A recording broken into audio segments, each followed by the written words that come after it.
Hey, so we're back for the third week to talk about open cloud platforms. Uh, Andrew Schaefer's going to join a little bit later, and our good buddy Josh McKenty, who's another regular, is in Korea. He just had a couple of meetings about OpenStack plus Cloud Foundry over there, so much respect to the travel endurance that he's going to go through over the next 2 weeks. Lots of new faces tonight and two awesome engineers to tell us a little bit more about their projects. So why don't we go left to right on some quick intros, then get rolling. Abby, you want to go first since you're on the left? It's my right. uh, Abby Kearns, I'm part of the technical marketing team for Pivotal CF. Alex? Alex Jackson. I work on the LAM team, the Logging and Metrics team in Boulder, Colorado. Amit Gupta. I work on Diego. It's the DEA Rewrite and Go in San Francisco. Awesome. Ian, please wake up. Hey, I'm Ian Andrews. I do strategy stuff at Pivotal. Matt Stein, who should need no introduction to anyone that knows anything about this area. Matt Stein, I travel around the country and cause trouble at Pivotal. All right, so Alex, what do you got this week? What's happening? This week, this week was an exciting week on the team. We actually got kind of a big milestone where we actually have what we are calling the fire hose coming out of the logging and metric system. So what this is it allows cloud operators or administrators to get access to a data stream that contains all of the information that we collect from all the various components within Cloud Foundry, plus the beginnings of some metrics from the applications themselves. So the first thing out of the gate is kind of HTTP metrics. So any HTTP transaction that goes through the Go router, we can capture kind of the start and the stop time of that transaction and start to derive things like the latency of that request or how long it took to service that request, which lets us do some exciting things. Yeah, so some people ask me about this when I explain it. They're like, "Oh, well, what agent are you using, or what brand of agent do you use to get that info?" And I explain to them, like, when you have the platform and you have more of the network happening inside the platform, you don't actually need that at all. You don't need an agent at all. So. Yeah, that's correct. We don't instrument or use an agent in the application at all because the platform, all of the transactions are going through the Go router. We have visibility into that, and we can already capture that information. So the Cloud Foundry developer doesn't have to do anything special with their application to benefit from this. Yeah. So do you want to walk us through a little bit of how it works? Sure. Let me start with kind of a picture of the overview of the architecture here, kind of the main components. Let me make sure you can see that. So let's see here. It's kind of complicated, but this here is kind of what we have today, right? So the CF components in the system can emit metrics for themselves or on behalf of the application. So for example, in the case of the Go router, that's where we're emitting those HTTP metrics. And those metrics flow into a component that's running on the virtual machine called Metron. It's just a little Go program that basically is responsible for capturing this data as it comes out of the CF component and sending it on. It also captures application logs, the kind of standard error, standard out, traditional things that we've been doing with Logregator for quite some time. Now, Metron also provides a VARSI interface for backwards compatibility, and so it handles all of the negotiation with NATs and the collector and all of that for the application developer, or for the CF component developer. We've renamed Logregator servers to Doppler, which is, you see them down here, so we can actually spread that load out across n number of Doppler servers. It's kind of a horizontally scalable component. We then can run n number of traffic controllers, and their job is to collect all that data from the different Doppler servers in Firehose format, as we talked about briefly. That's available for administrators, anybody with administrator access to the Cloud Foundry installation. And then there's application-specific stream, so you can see just your applications data, and that you just need application write access or read access. So if you can push your application, then you can get this application-specific stream of data. Now, both of those streams of data follow a WebSocket protocol. So you use WebSockets to get access to this, much like Loggergator does today. And then they use a protobuf format for the different message types. And we have written a client library called Noah. It's in Go, so it's a kind of a reference library or sample library that shows how you can connect to these different data streams and process them. Got it. That's out on GitHub. How much of the work that you did in Loggergator was able to be repurposed here, or how much of that was useful again when you started to collect more and more of the metrics? It's pretty much, we took Loggergator and extended it, and then we renamed a few components. So the Loggergator server has been renamed Doppler, but functionally it's really the same. Traffic controller has stayed the same. The new component we introduced was Metron, and then the tweak we did was to change the message format to allow both log messages and metrics. Great. So Bear, I see you joined. Welcome. What's your thinking behind why we should have this kind of functionality in a platform? You know, we've got some cool things coming out of Alex. What's your raison d'etre for this? Well, the big thing is just that because we have all this information, right? And just it'd be an absolute shame not to deliver that up. People want this. They want to know how much traffic am I sending through my application? How fast or slow is my application? How many errors am I receiving? And all of those events, just by looking at the access log, kind of equivalent of being in the middle of all these HTTP requests, we get all of that data. So being able to summarize that quickly for people and just provide that as a service, just like how we do application logs through standard error, standard out today, it's a no-brainer. And then when you think about going further than that, being able to have applications emit their own interesting events and metrics, like for some kind of business metric of how many customers have joined in the last hour or whatever they can come up with, and having them be able to tie into that same system, it makes a lot of sense. And so that's all on the application side. And then on the other side, if you look at the operator perspective, giving them the ability to like have this fire hose of information across the entire system, and then pick and choose which things they want to filter on for whatever the thing they're trying to do, whether it's look into the health of the entire platform or research a problem they've heard about a specific application or component having. It just gives a lot of power to both the developer and the operator of the platform. So how long until it's real, Alex? So the Firehose code went into CF release developed this week. It was actually committed this week. So it should go out with the next CF release. I'm not sure if we're on 191, I think will be the next one. So it should be coming up sometime this week.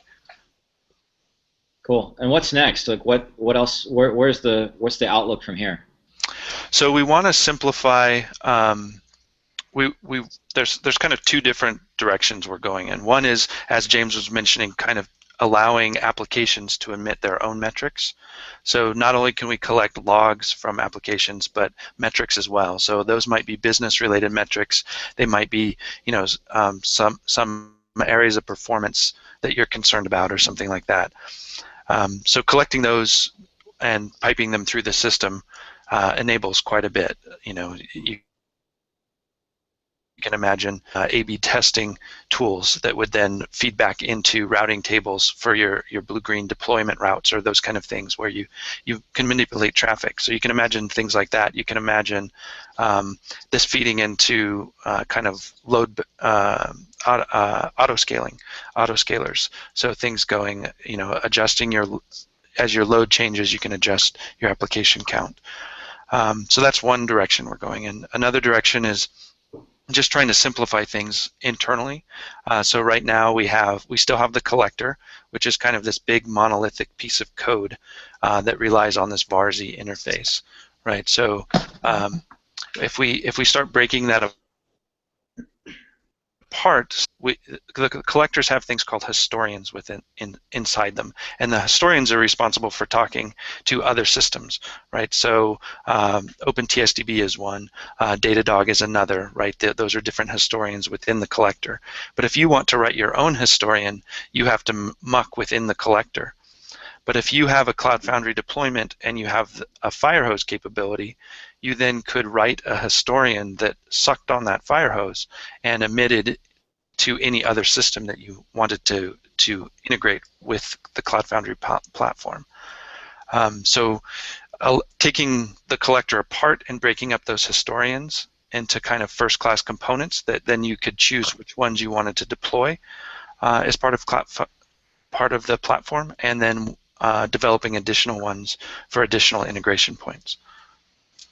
That makes a lot of sense. I mean, I think there's a design philosophy that's like either crazy to glue this routing layer and this deployment and runtime management layer together, like you always want maximum flexibility, or I think our argument is that actually with a pre-integrated, tightly integrated platform, the kind of benefits you can get from having common components and common integration points here would take the average person a long time to pipe together themselves. Would be a whole bunch of work. And you know, Matt, I'm imagining the kind of demos you could write where your app responds to some of the metrics that are emitted across the platform. I think that could be pretty interesting. Yeah, the thing I'm automatically thinking about is taking the Netflix typing that into Alex's Firehose, and all of a sudden, wow, look, I've got all my circuit breakers just all emitting into one point, and I've got this massive dashboard visibility into all my microservices floating around doing stuff. It's pretty amazing. Yeah, I wish McGinty and Andrew were here to tell us why this is a horrible idea or to argue with us, but I'm pretty excited about it. I think it's a great thing to have that data all from a single source.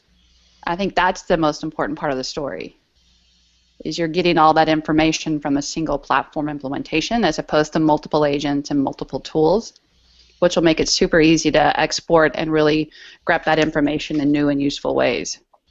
Yeah, I mean, I think when you started, Abby, this is something you said yesterday, like, well, why wouldn't I just take a raw container and something like Ansible and just deploy my code?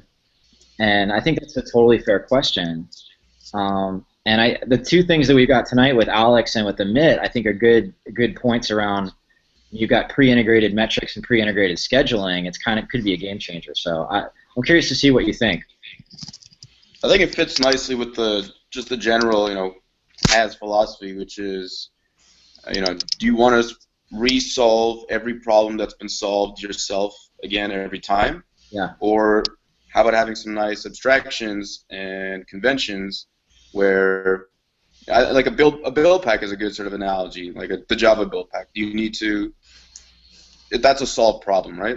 Yeah. Deploying a Java app.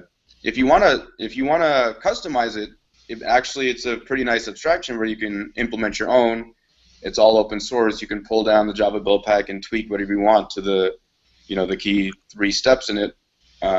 So you have the flexibility to, if you really wanted to do all your own instrumentation and metrics and logging and that kind of thing, you could.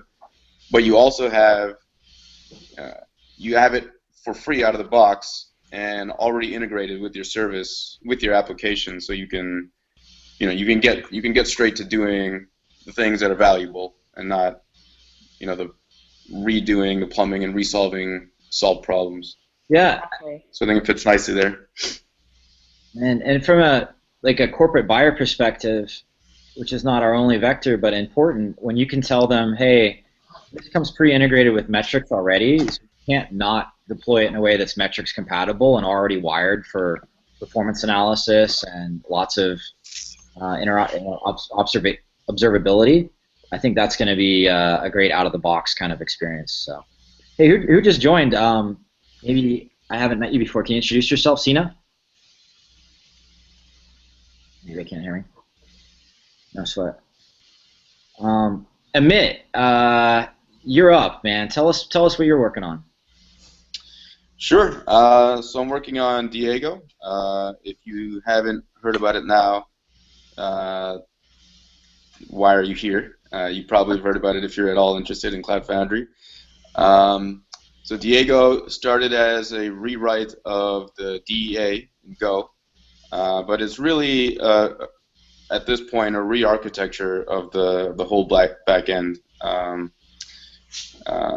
I recommend everybody should watch Ansi's talk about Diego. I'm not going to summarize it right now, but I want to talk a bit about one of the sort of key aspects of it. So people understand. Amit is Ansi's, sits right next to Ansi, works on Diego with Ansi. A lot of people have seen Ansi talk about Diego. You know, Amit's doing a lot of work with them as well. Just so that's the background.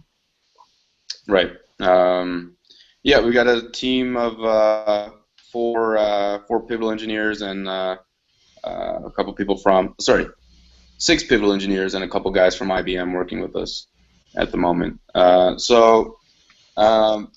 In his talk, Ansi highlights one of the problems with the old model, where the cloud controller, the central problem here is you have an app or a bunch of users request a bunch of apps, possibly a few hundred at the same time. How do you schedule those apps so that they run on DAs or executors in a way that uses the resources efficiently? So I have some slides. Let me just share a desktop here.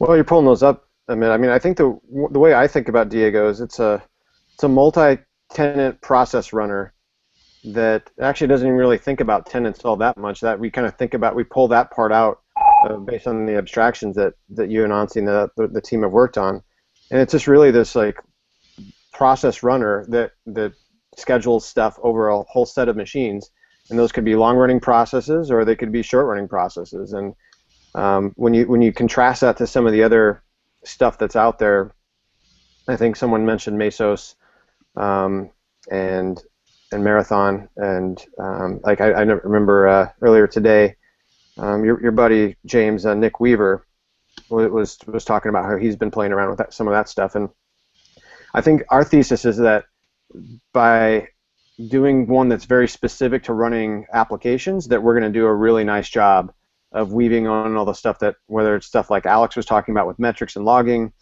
or just putting in really nice abstractions around what it means to be an application that has enterprise concerns like routing and things like that.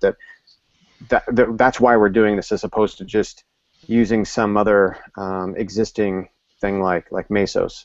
Yeah, but I think the thing is, people understand, it's very developer-friendly, existing app-friendly way of approaching scheduling, right? So we try to do this in a way that fits already in with the way build packs work, without modification of the build pack, with how our metrics pipeline work, with how logging works. So it's very transparent to them. And so people understand what they're seeing. This is all going to get down to about 45 megabytes of Go code, I believe, right, Amit? Like the whole thing, even with routing and Loggregator. Can you guys hear me? Yeah. Yeah. Sorry, the app just crashed. Let me try to do this again. No sweat.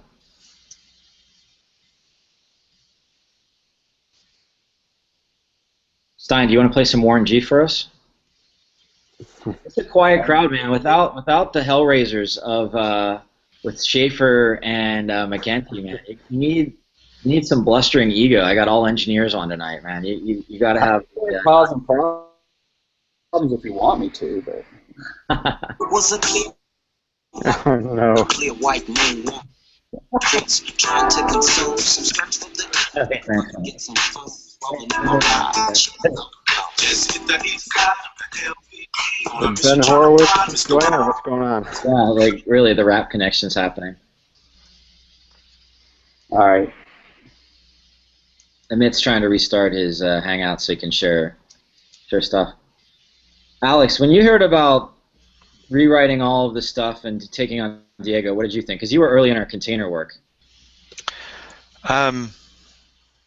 I mean, to rewrite all of it's a little scary, right? I mean, you have something that's somewhat working.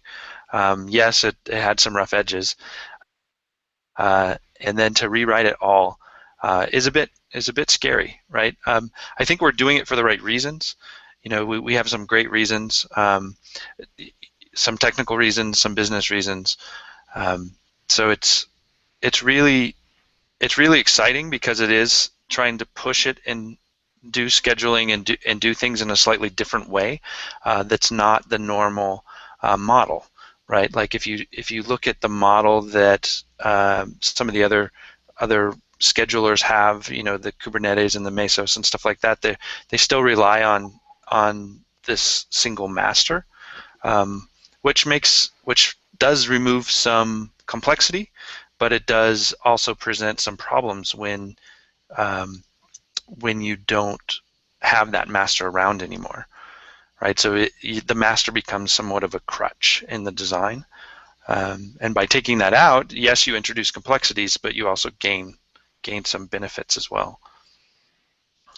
And you know, the Diego team's been doing a really good job of writing a lot of simulations so that they can actually test the scheduler and test the code that they're writing so that it's much more robust than the old system, and that we can actually prove out this new approach that it's actually going to work for users of the platform.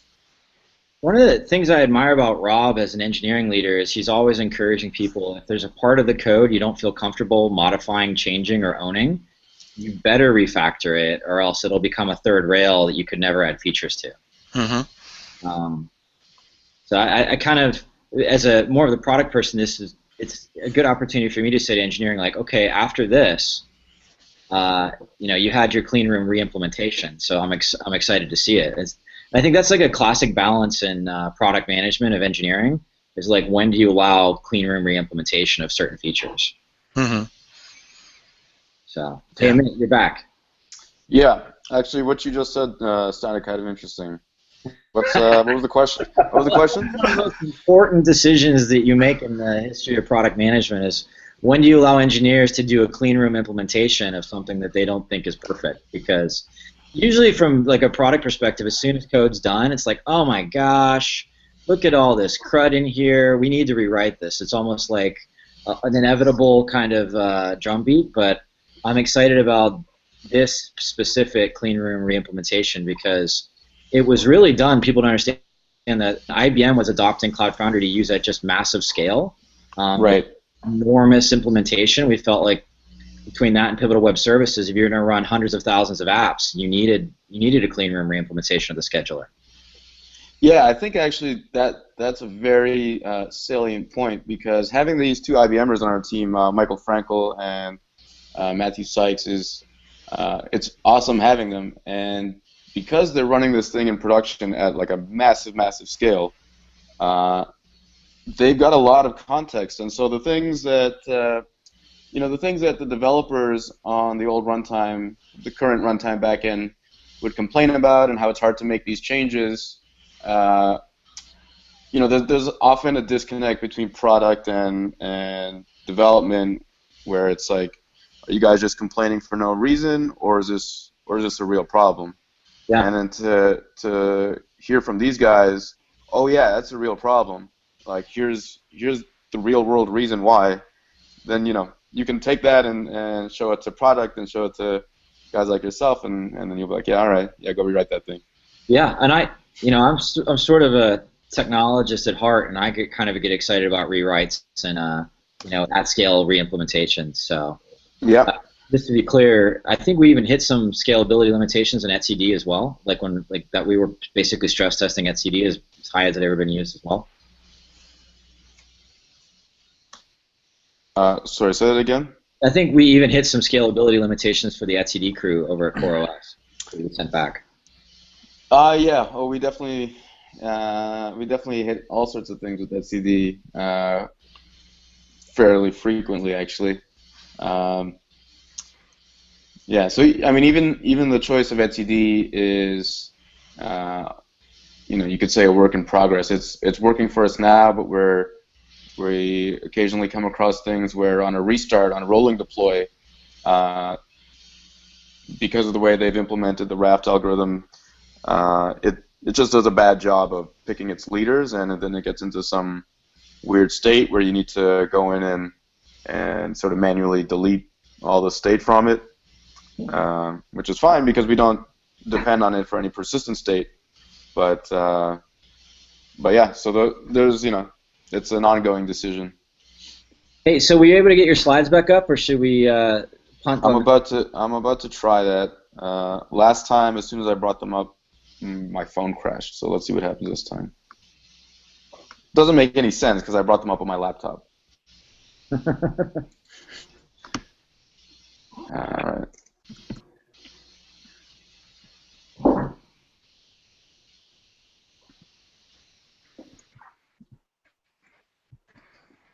All right, so one second. I see slides. There you go. Let's do this. Look, Okay. you just walked into my house, Dave McCurry. People don't understand I have a little bit of a technology hotel down here in Soma.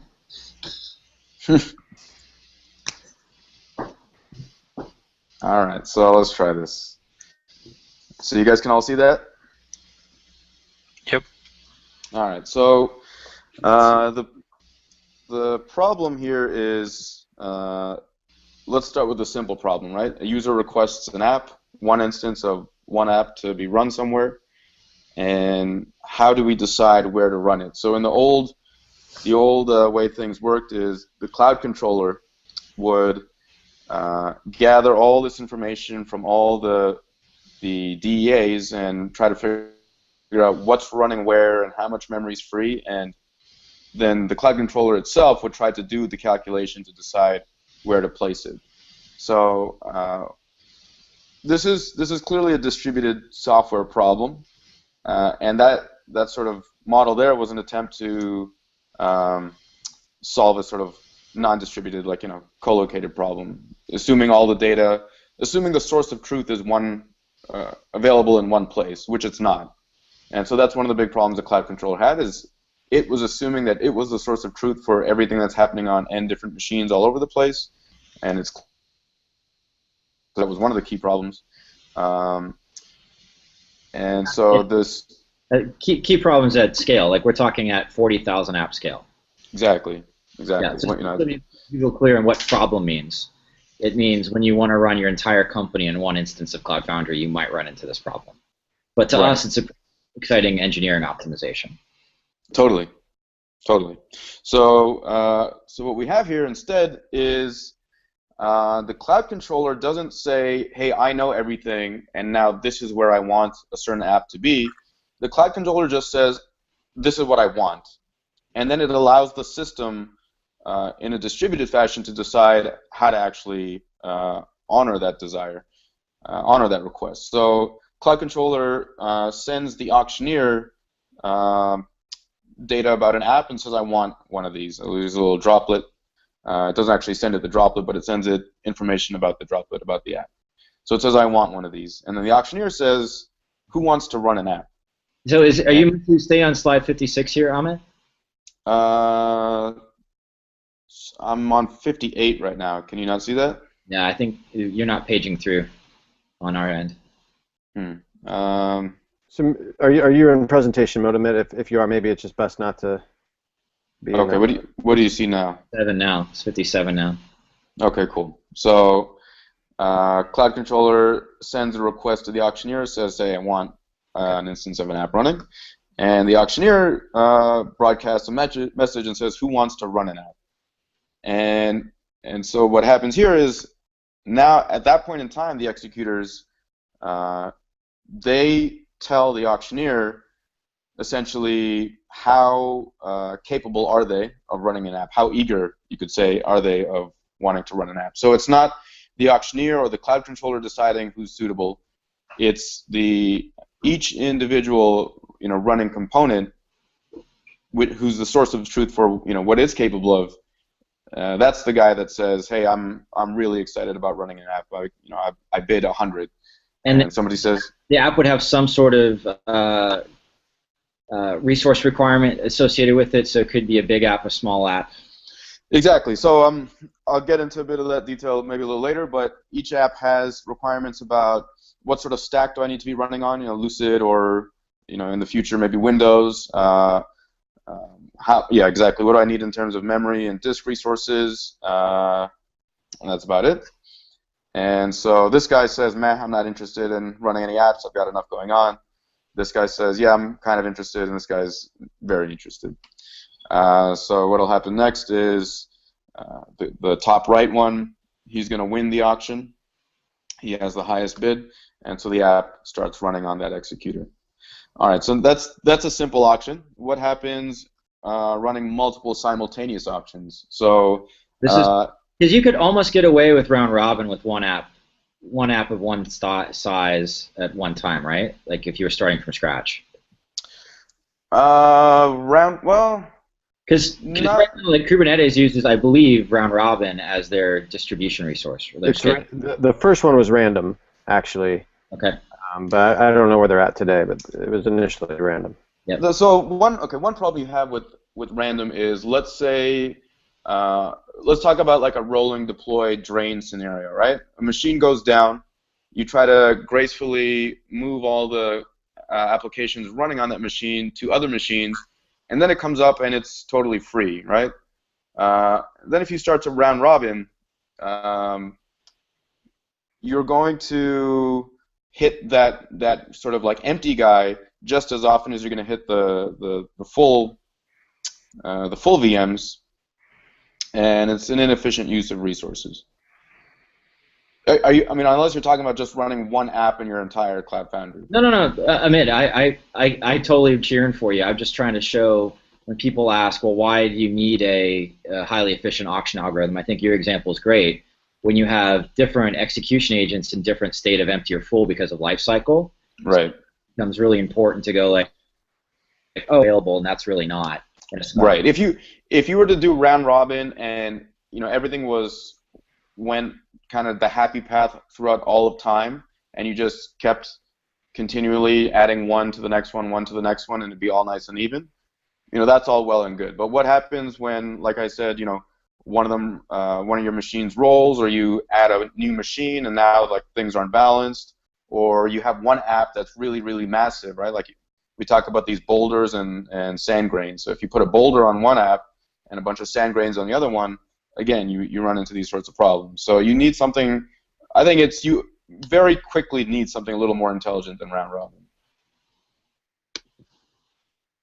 All right, so anyways, moving on. What happens if you want to run multiple? Can you guys still hear me, by the way? Yep. Yes. All right. So what happens when you want to run multiple auctions at the same time? Somebody wants 20 instances of their app, or you have a lot of users, and 20 different users want 4 instances of their app. In our simulation test, we have a test lovingly known as the waters demo, which is when someone out of nowhere spins up 100 instances at the same time.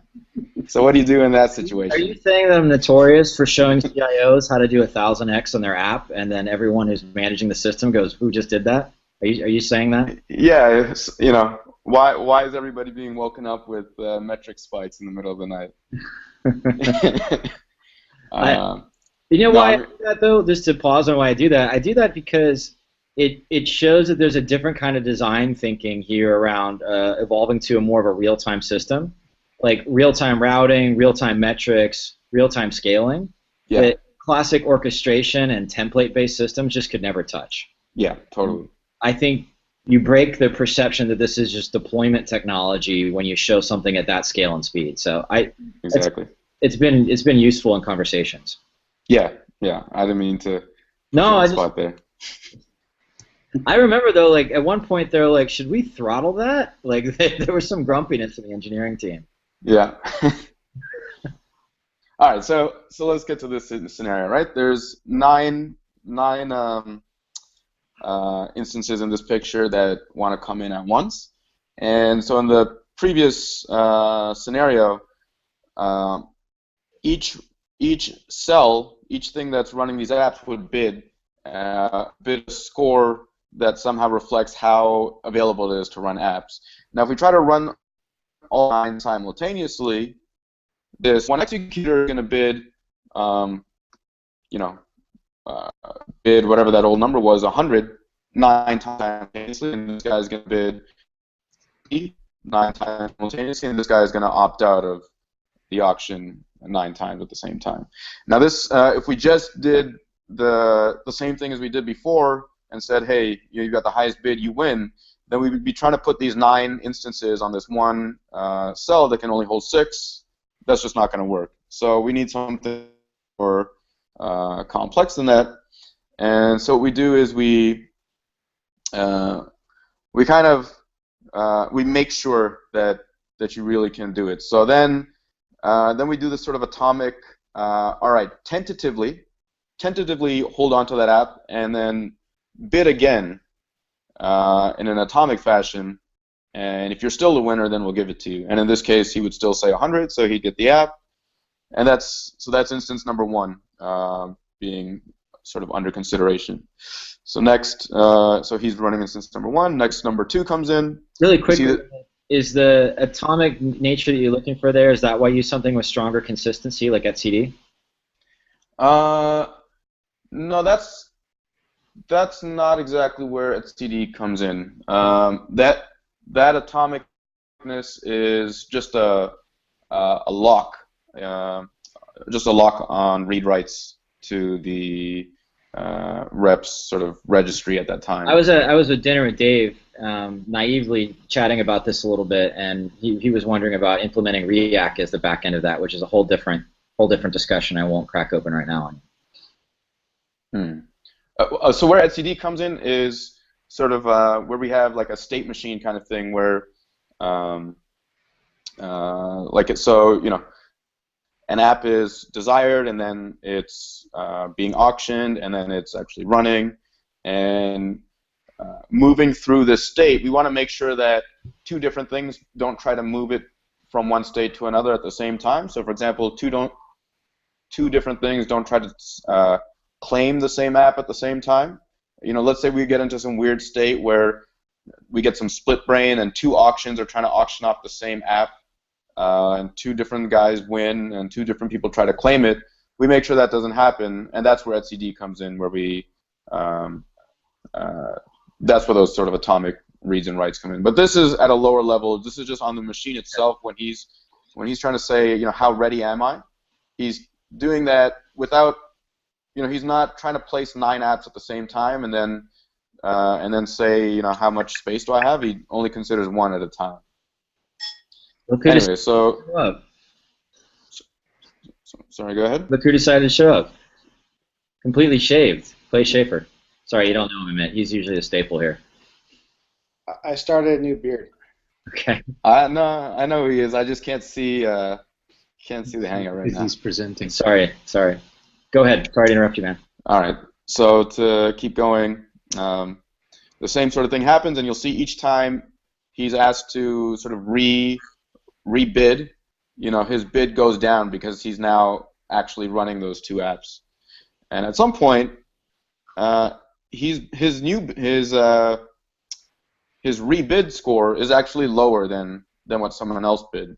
So this number 5, which this guy was tentatively holding on to, he has to release it, and it goes back to the auctioneer, and the process for 5 happens again, and at the same time 6 is happening. So all this stuff is kind of happening continuously, right? 7 is in the queue, and 6 is being considered, and 5 is being rebid on. So now we get into a situation where this guy is considering 5, and this guy is considering 7. So the bottom right guy is going to take 5, and I'm happy to go into more details if you guys want, but to move along. How long does that whole process take? So you just showed an example of running 3 separate hosts, all with capacity on it, and we want to run 9 things at the same time. Mm-hmm. And how long does that take to sort through that? So we have these simulation sort of tests that you can run, and they measure a bunch of things. So it'll be a scenario where, like, suppose you have 100 of these executors, and each executor is currently running 100 instances and then a request comes in for 1,000 more instances. How well do they get evenly distributed across the existing executors, and how many rounds of communication, how many rounds of auction is required for each instance, and how many total communications happen? And it's normally not that much. I mean, if you look at the auctions, they happen sort of instantaneously. If you look at the sort of number of rounds of communication, most of the things actually get decided in 1 or 2 rounds. So you're talking about what, 10, 20 minutes? What are we talking here? No, I mean okay. So we have a couple different ways of doing it. In process, it's almost like instantaneous. If it's going over NATs, trying to remember what the numbers are like, but like maybe 30, 40 seconds. Hey, Amit, just for fun, can I just show people the scale 300? Then you just describe like. Yeah. That's show people that, because me trying to remember numbers is not going to work. Yeah, I'll just show folks really quickly. Let me do a screen share here. So this is Andrew. I have a question about how this process is susceptible or affected by latency or network partitions during the. Does it have any? Like, are you guys doing sort of like the latency monkey style testing on this kind of stuff? Latency monkey style testing. Like inject synthetic partitions into the process or latency. Right. So it's I don't know if we have any simulations that do that specifically, but it's designed such that if what's the worst that can happen? So there's a few things that can happen, right? The auctioneer asks for bids from a bunch of different executors, and only a few of them respond. Then it just says, okay, I'll just deal with whoever's responding and run the auction amongst you guys. And if nobody responds, it just bails out. And a big part of the way Diego is designed is we have this sort of separate thing called the converger, which is not in this diagram at all, which comes along every some period of time and checks whether things that, for example, is a desired app in etcd in the desired state and it hasn't been claimed for more than X amount of seconds, then it triggers another desiring of it, which would trigger another, auction for it and those sorts of things. So it's designed so that if there's a network partition, it'll fail, and then some number of time later, it'll get kicked again and try it again. And that's the concept we make. Come back into the. So like say your whatever latency or partition goes away, and now all those things are back, and they still have those apps. So what will happen? So now you have more apps than you wanted? I guess they're probably out of the router, so it doesn't matter, but you still have like the capacity. Yeah, so our converger also does that. So it also will look for are there more instances than what was desired, and it'll start killing them. So we don't none of these things are guaranteed to do the app right this thing exactly because of network partitions and that sort of thing. And we don't claim that this stuff does. So an entirely separate process called converger, which is, you could have me come on next week and I can tell you about the converger.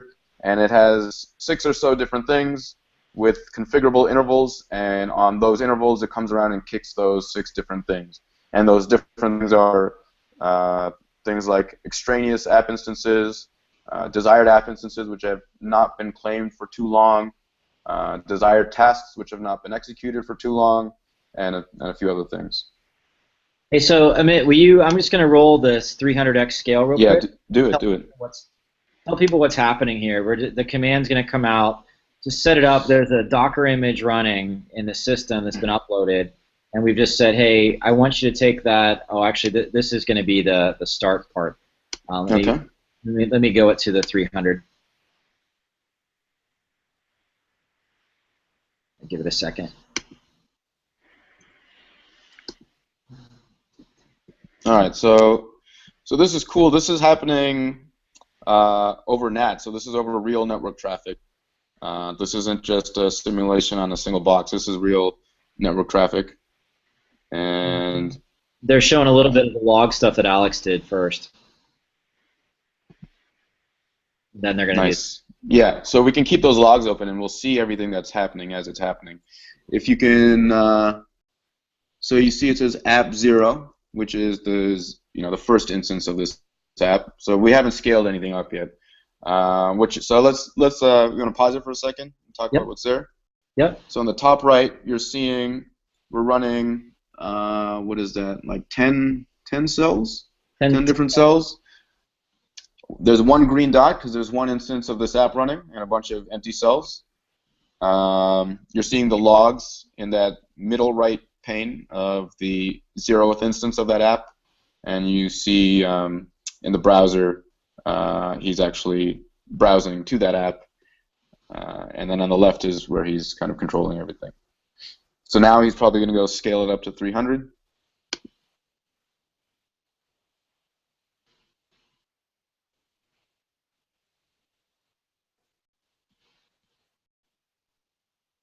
Now what just happened?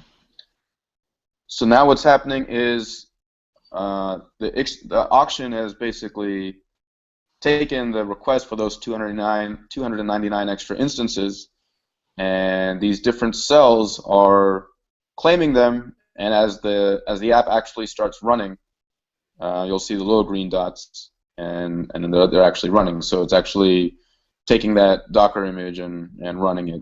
And so you can see in the logs, you're seeing app/130, app/29. There's so many different instances of the app running. You can see continually hit refresh in the browser. The Go router is dynamically giving you sort of load balancing between those 300 apps. And so as you keep hitting the app over and over and over again, you're getting a different index. And so this is a little dummy app that just shows you the index of the instance that you're hitting. So, just a question on the auctioner, though, here, when I presented this last cell seems like it was a little late in some of these auctions here, right? So we've got some extra capacity on it. Is that something we can optimize over time with the testable auction, or is that, any thoughts on that? So, sorry, what's happening with that cell? Steve? There's a little bit of gray space. I mean, I talked to Ansi a little bit about this before, and he actually said how that's actually desired to have kind of a slightly uneven distribution. Yeah. So you can account for those boulders, right? If there one extra big app comes in and you don't have enough space, we've actually seen this happen to our production system before, where someone, James, you might remember this, someone wanted to run a 16 gigabyte application, right? And the system kept telling you kept telling this person, no, I won't run that, and we didn't make any sense to us because we had like a terabyte of RAM free or something. But then when we went and looked, none of the individual hosts that were running applications had a full contiguous set of 16 gigabytes. I think what you're seeing there is actually different, though, because when I was talking to Onsi, and me or someone else can correct me, I believe those gray dots are already won auctions and they're coming online. So yeah, they're just not running yet. Slow to start. For some reason, that cell is slower to bring up the actual instances, but the capacity is already allocated. Yeah. So it's actually, what you're seeing here is the distribution of the instances across the VMs is actually like totally perfect, which in this case, that's, like James mentioned, that's maybe not always desirable, but right now that's actually how it works. It tries to do them pretty evenly. It doesn't account for these boulders. But yeah, what you're seeing, or what you were seeing with those gray dots, is instances that were going to be running on that cell but weren't up yet. They just weren't up yet. Got it. So the gray dots were pretty even in their crawl across. Now, what happened? And I think now you see all the green dots are even. Network partition or something, because two of these virtual machines just go away. What's the system thinking when that happens? What's the process there? So what's going to happen is we're going to notice that the converger comes around and looks at what was the desired state of the world in etcd, and what's the actual state of the world also in etcd. So what's happening is we're continually sort of polling Cloud Controller and refreshing sort of a ephemeral cache of the state of truth in etcd from what the cloud controller desires, and similarly from the other side of the world, from what's actually going on, from the cells, the reps are populating a cache of the state of the world in etcd. And so there's the desired and the actual. And the converger, which I mentioned earlier, will come around and realize, hey, there's now a mismatch between the desired number of instances of this app and the actual instances of this app. And it will then create 60 or whatever more auctions for those missing instances. It's pretty fast. When I demo this, I go, it takes essentially, after the VMs are gone, 1, 2, 3 seconds, and that auction is back up and going. Yeah. And that's a pretty real, that's compared to most traditional IT, that's pretty close to real time. Yeah. You've got that immediate, adaptation to change. Mm-hmm. That gets people pretty excited when they see that. They think, oh, wow, I'm not up at night trying to fix things. Mm-hmm. The auction model and Diego is doing the work for me. Well, exactly. What are the defaults on those time settings for the converger? Do you want me to point you to the code? I don't remember off the top of my head. Ansi told me it was about 30 seconds. So he said in this particular demo, we got it was pretty fortunate the timing of when the virtual machine was terminated. Those two VMs were terminated, and when the system reacted, it was only like several seconds. But it could be as much as 30 seconds. But that's also configurable, he said. So that's just like what they have it set at right now. Yeah. Because in the demo on this video, I think it takes about 20 seconds between the termination of the instances to having everything rebalanced. It's about 20 seconds, give or take. So you're saying that timeout, in the demo, that there's some configurable timeout that we happen to have a favorable hit on in the demo, or is that what you just said? No, I think what he's saying is the interval with which the converger comes around and tries to diff between actual and desired, and when it notices different, actually, request more instances, that's roughly every 30 seconds. That was probably configured to be every 30 seconds because I think that's the default. So this could have, what happened was when we killed those instances, the converger kicked very shortly after and did its thing and requested those, it didn't request those 60 more instances, but it triggered sort of 60 more auctions. And what was the trade-off of setting it lower to have it react faster? Because then it could get into more of a, But then it's chatty and it can flop. And exactly. Yeah. Makes a lot of sense. Yeah, it's it's more network traffic, it's more computation, it's more stress on the system. So it's a balance. It's one of these magical numbers that you have to sort of tweak based on real world experience, based on data and simulation and that kind of thing. So that's why we do those simulations. Is probably about 15 seconds before it sees if it's a 30-second. Right. Yeah. In the best case, your VMs will die just a second before the converter is about to kick, and in the worst case, 29 seconds. So you could put it that way on average, something like 15. Yeah. With the default configuration, but again, that's configurable. And how fast is Health Manager today? Matt, you've got this whole wind tunnel app, right, where you've tested Heroku, you've tested our current Health Manager. It's about 45 seconds to heal an app on average today, or what's the average today, Matt? Yeah, I was just going to pull that up real quick and make sure that I say it right. So what did we recover? You can't. I don't think you can really talk about these numbers in this sort of fashion. That average is going to depend so much on. If you look at this demo, right, there was nothing running on that Cloud Foundry. The only thing that was running when he asked for it were those 300 instances. If you're doing some sort of thing at massive IBM scale, they are having to continually tweak those numbers and sort of slow the interval down because it's putting excessive stress on the system. So the larger the system gets, you have to sort of change those numbers, right? Or I was just going to say, we recovered 40 instances in, I don't know, about 60 seconds on the production platform. So there was a lot of other stuff running. It'd be interesting to compare. This is a classic product versus engineering. Like I love how honest Amit's like, well, there's a price for that interval. Beware. And I love the sexy 15 seconds to recovery demo. So I think it depends on what scale you want. But the other thing, Amit, though, is in the future you might be able. There's a lot less burden on the cloud controller for scheduling apps now, so you might be able to run multiple Diegos per cloud controller, right? So you could partition the system. Right. Yeah. So yeah, I mean, there's a couple things to first of all, what you saw in that demo was not trivial. So even though there's a cost to changing those numbers, that was still pretty sweet. And the idea is that Diego is a lot more efficient than runtime. So even if you have to increase those intervals as you increase the scale of your thing, it's the rate at which those numbers have to increase is not going to be as bad as what we currently have with HM9000. So what's next for Diego? What's your next month look like? So next month we got two big things. One is an API. So the API is going to allow,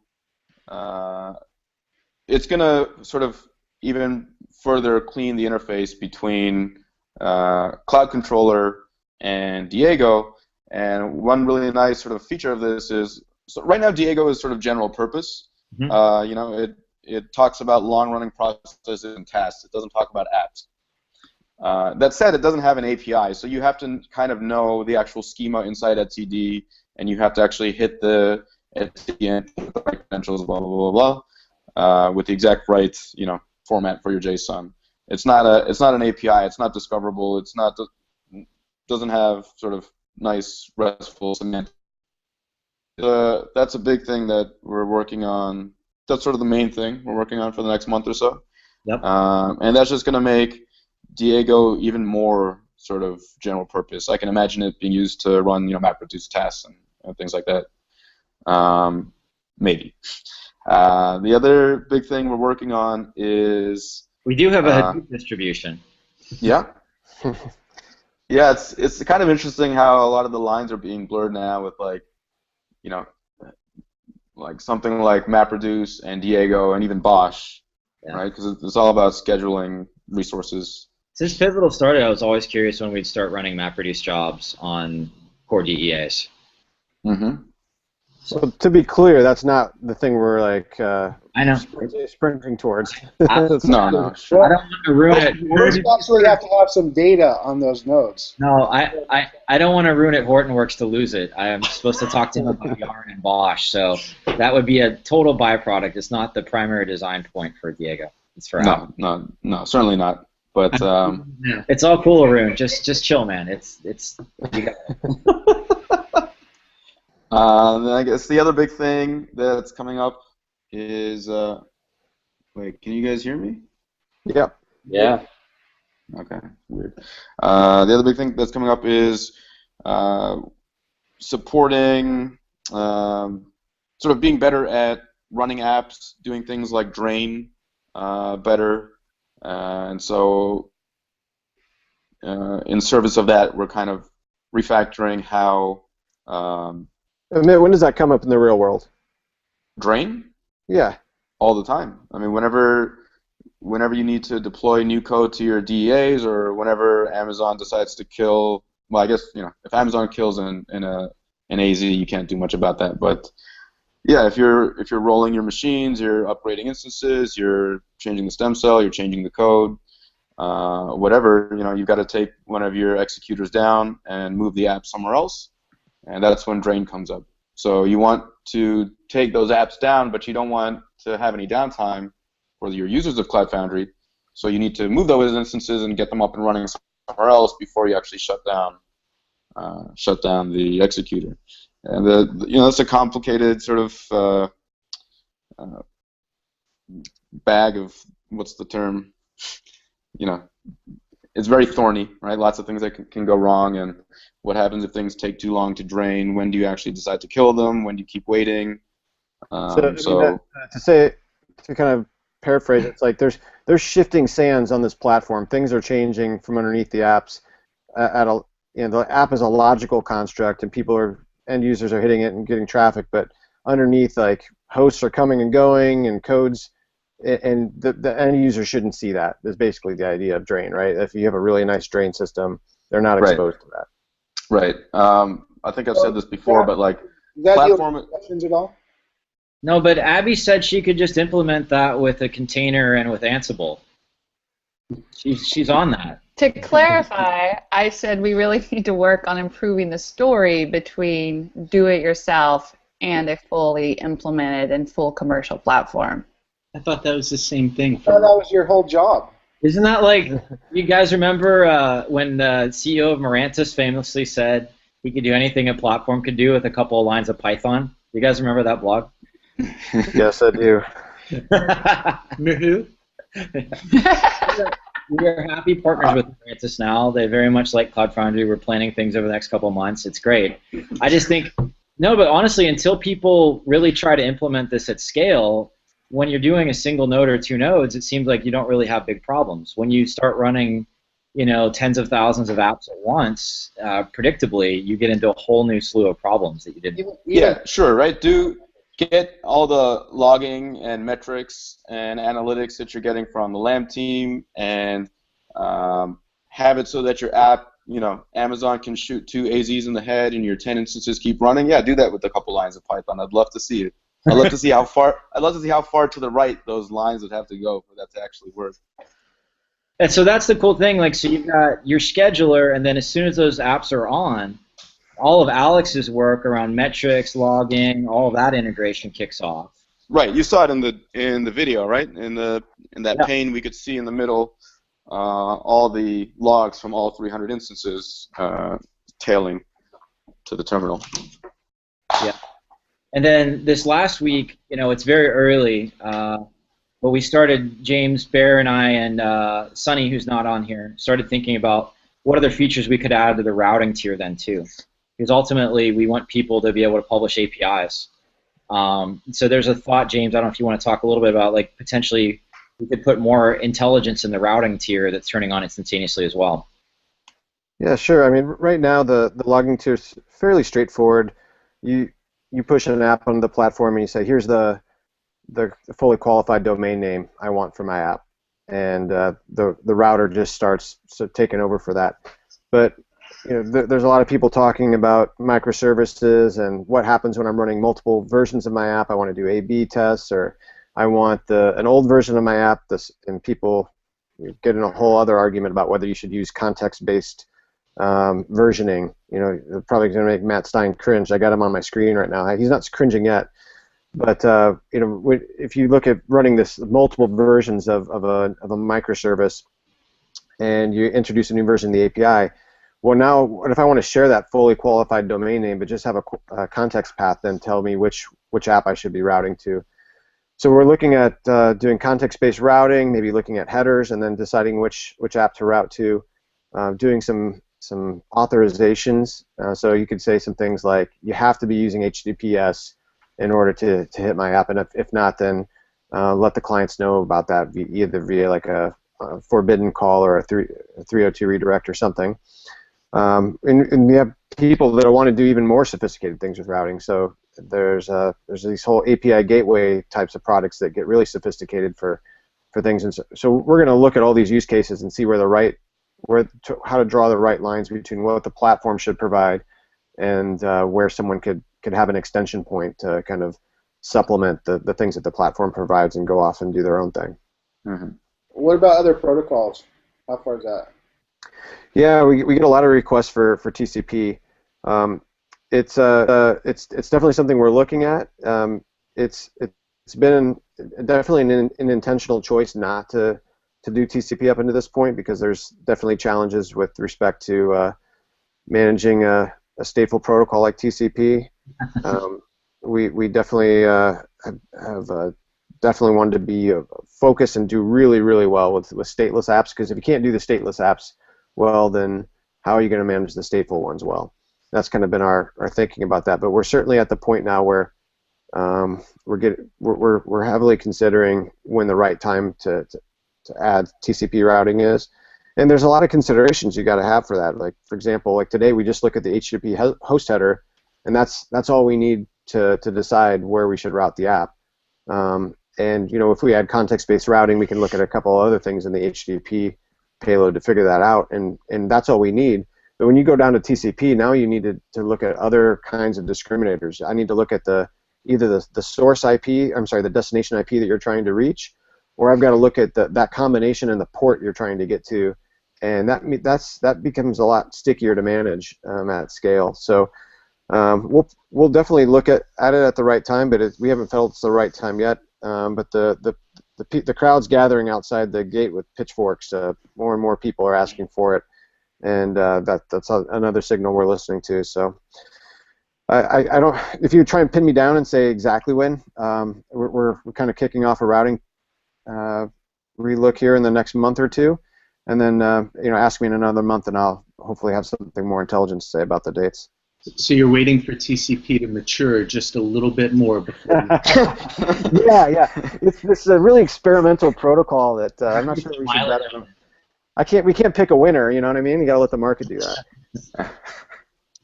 No. So Abby, have you heard anything here between the rapid scheduling, the health management, the drains, the integrated logging, what's coming with metrics? And then ability to even provide rate limiting and intelligent routing once you've published your app. Do you hear anything that gives you a little bit more than container and some scripts? Oh, it's there. I think we just need to talk about it more. All right. I'm just making sure you heard the goods tonight. Oh, I heard the goods. Matt, are you looking for attention? I see that you've got devil horns. You said pitchforks, and I couldn't find any pitchforks, so I put on devil horns instead. So I think, Matt, you're going to come on next week with a cool microservices demo. Let's get some app stuff done. Like we've talked a lot of plumbing tonight. But we want to show a little bit about what you're doing with that resilient app maybe next week? Yeah, we could do that. When do we get to hear about the other component that was mentioned multiple times? Which one? The whatever it is that goes and actually converges the states. The converger? Converger, yeah. How aptly named. You want to do Converger Night? We do Converger Night? I don't want to steal Matt's thunder, though. I kind of want to hear what Matt has to talk about. No, let's just follow up. Let's do Converger and microservices. I mean, this is Sunday night. Like, all of 11 people usually watch this live. So. We can do both. Sounds good.